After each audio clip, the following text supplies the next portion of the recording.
Now that we have connected our links to our app, we can lean back and control all parameters from our smartphone or tablet. And yes, we built in some tricks that you might find convenient to know. Let's have a look at my screen. Whenever I choose a receiver, you will see the three most common options. The first one is lock receiver. With this option, I can disable all the buttons on the receivers that no one can mess around with them. And whenever I want to unlock it, I can either press the up and down button at the same time or hit the button in my app again. The second one is the mute lock transmitter function. Every transmitter has a mute switch. Not everybody likes mute switches. And with this option, I can disable it. So in the default state, I can mute, and you see it's on and off, the yellow LED here.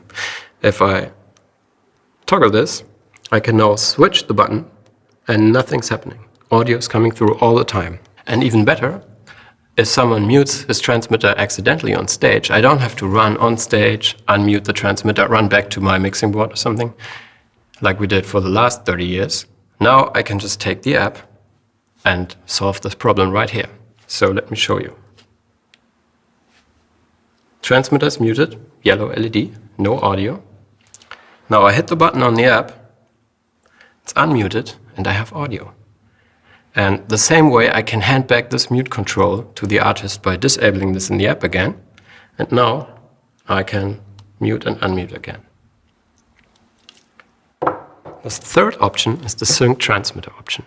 Here I can either resync my transmitter or sync multiple transmitters to one receiver.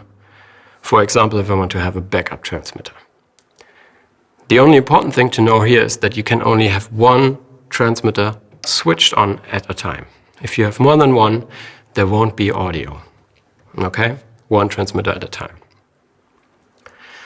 All right, if I hit the little triangle at the bottom, I can see three more options.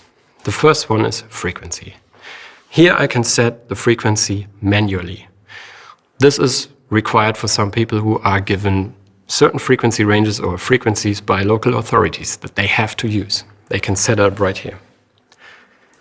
The gain function is another magic topic.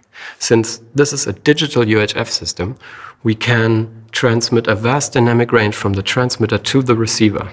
It's way bigger than compared to analog systems, and it's also bigger than what we are able to send out of the analog output at the back.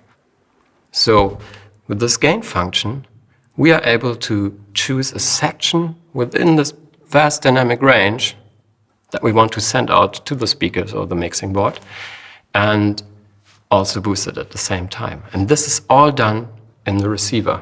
That's why we can do this even during a show or performance from the app.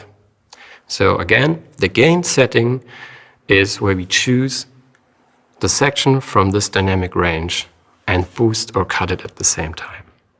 And finally, the AF out is where we can control the level of the analog output at the back. And that's it about the dashboard features. The next session is about the secrets that lay behind the three-dot menu at the upper right corner of the app. See you then.